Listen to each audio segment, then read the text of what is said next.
Hey guys, welcome back. So we are going to do our gingerbread project today. This is a really fun one. At the end of the year, we like to do this around the holidays. Every couple of years, we bust this one out.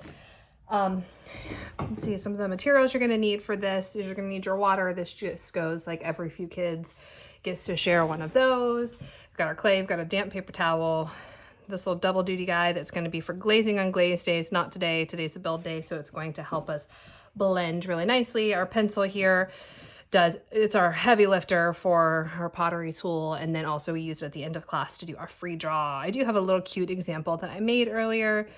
I'm going to keep it right there for later. So just a quick reminder, guys, tell your kids to keep their clay on the mat. When it gets on the tables, it gets messy. Teachers get grumpy. We have to clean it up. So, I mean, regardless of whether or not they keep it on the mat, we still need to wipe the tables down every day, but it's a lot easier for you guys if we keep it on the mat.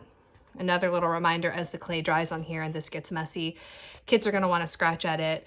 Tell them not to scratch. It's going to release those harmful chemicals, the silica, and then everybody breathes it in and it's not good for your lungs. So let's just keep reminding everybody. Most of us, if we remind our students on the first day, they don't do it, but they do occasionally need reminders throughout the session.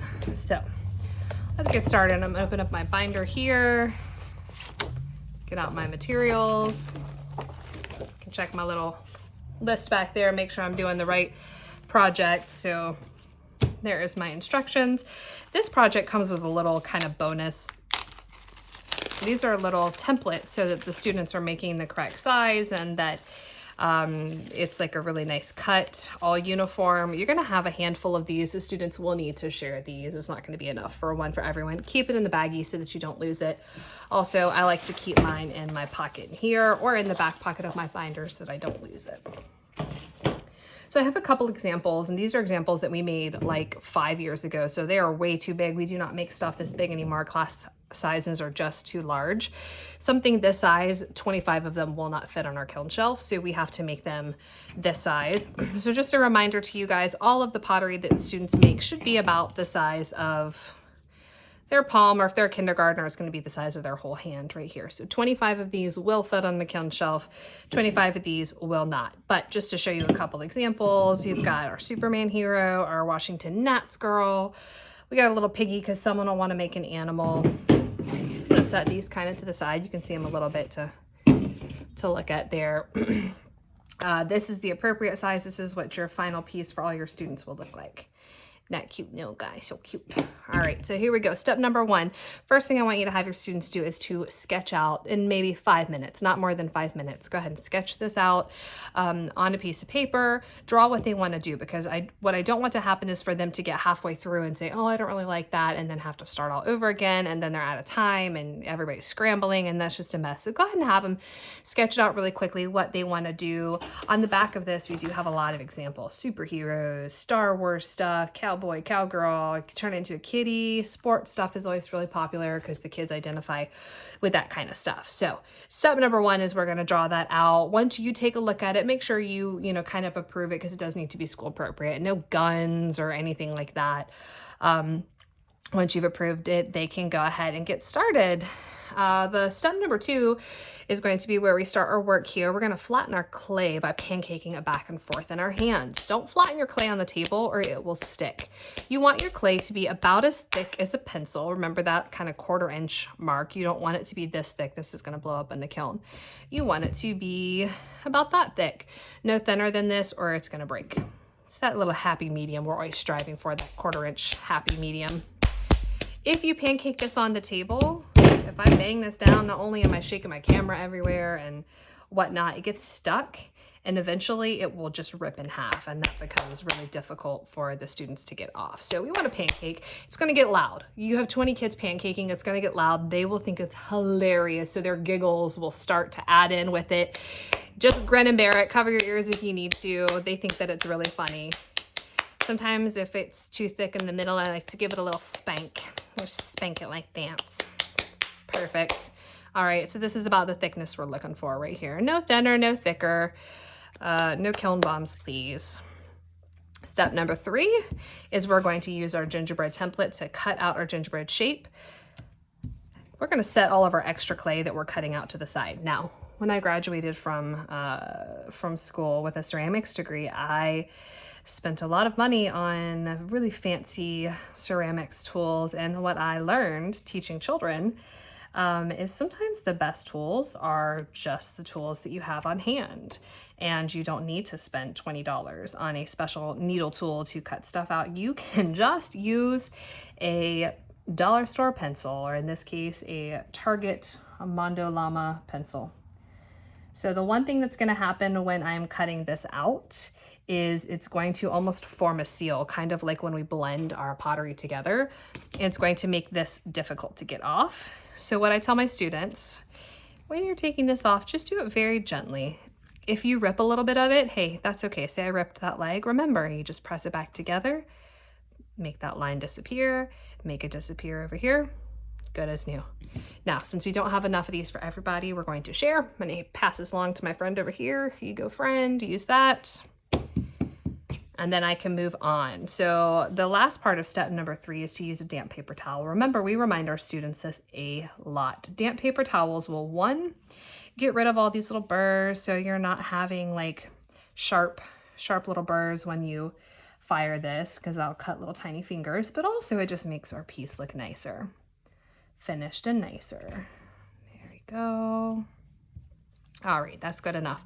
I'm about to add a whole bunch more stuff to this. So what I made over here, I made a little kitty cat, and I like to remind all of my teachers this. You're going to have students who don't want to make what it is that we're making.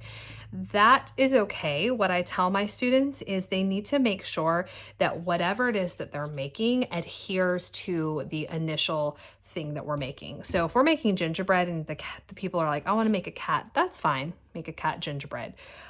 With our pinch pots, they were monsters.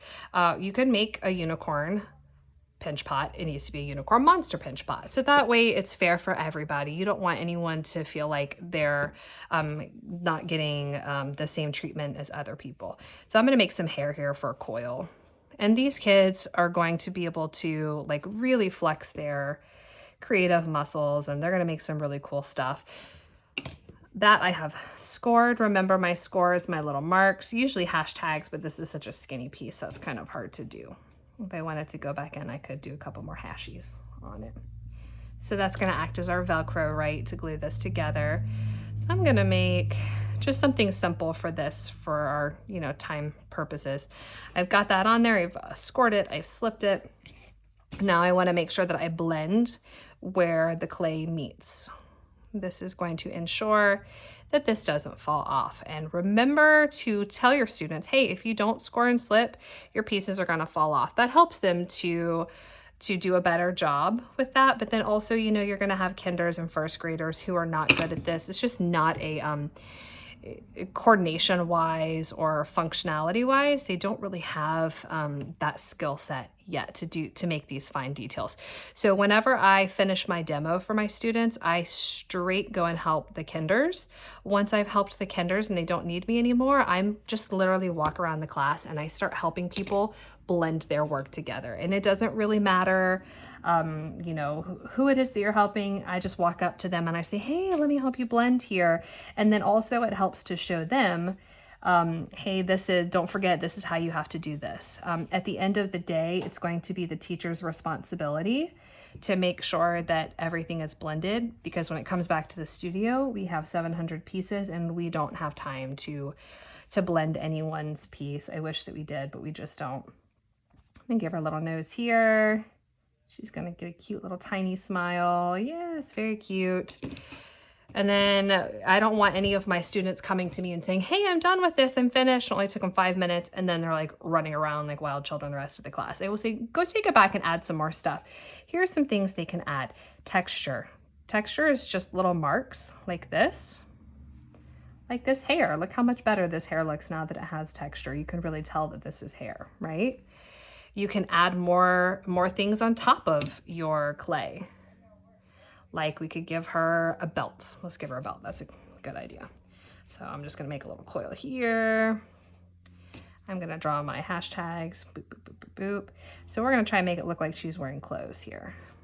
Put my marks on this guy. Remember, when it's something skinny, it's not gonna be exactly a hashtag. Just any type of little roughing up your surface will be good. All right, here's our belt. Excuse me. We got some crazy allergies happening right now. All right, blending the edges, boom, boom, boom. See how fast this becomes. And after a couple classes, you guys will be completely pros with this. You'll be able to kind of fly through it really quickly because you're going to be giving an example every single class for your students. So this will become like a second nature to you, and you'll be able to really power through it really quickly. Let's draw some little lines for her pants so she's not like running around naked. And then just going in to add little details to this to give it a little bit of interest. So your students are going to get the chance to, say, paint their pottery. So remember, we always build first, and then it comes back to the studio. And then this guy will go through the kiln. And then when we get it back, it's going to be this nice hard surface right here. And then they get to paint this with our special paint called glaze. And then after they glaze it, it needs to come back to the studio one more time to be fired. And then when it comes back, it's all shiny and beautiful like this. One little thing to note about this is, remember, when you are adding your attachments to the pottery, you always want to have short, stumpy. We don't want it to hang out very far. So this is a really good example of this. These are some cute little ones that our teachers made. This baseball bat is intact. It's all one piece still because it did not come very far past here. Well, this guy, he had a nice guitar and it came out to probably about here, and it was so far out that it snapped off. Also, you can see like his little hair got snapped off as well. So if you turn them over, it's such a perfect example. Look how far that is. It's about the same as where the baseball bat is. That's about as far as you can make stuff come out. If it comes out too much further, it's gonna snap off. Again, warn your students when they're making all of this so that they are just aware and under the impression that, hey, if it comes back and it's broken, it's not a big deal. We don't ever get attached to our pottery because it has a very fragile life. You know what I mean? One quick thing just to remind you guys, because you will have a lot of students for this that want to turn these into animals, which is totally fine. They will ask you how to make an ear, make a ball, flatten it out, pinch only one side, pinch, pinch, pinch. There we go. And now it's a triangle. That's my little ear. So that can be a cat ear. You can turn it upside down. It can be a nose. You can make it a beak of a bird. Like that can be a ton of different things.